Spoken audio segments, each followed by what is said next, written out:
Pirmie kļūs pēdējie, un pēdējie būs pirmie. Par to mums dod saprast Bībele.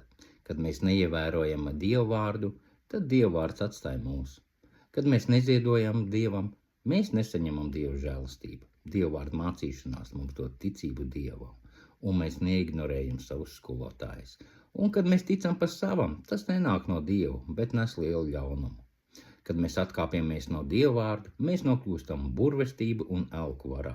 Tādu piemēru mums dod salīdzinot Dāvida un Saula dzīvi, kur Sauls atkāpās no Dieva tik tālu, līdz izdarīja pašnāvību. Turpretī Dāvids, kas arī grēkoja, vienmēr nožēloja savus grēkus, labojās un par to saņēma Dieva labvēlību.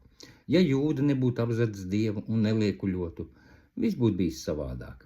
Viņš kontaktējās ar Sātanu, un viņam nebija savu mācekļi un kļuva par nodevēju. Mums ir jāizvērtē, kas mums ir vērtības.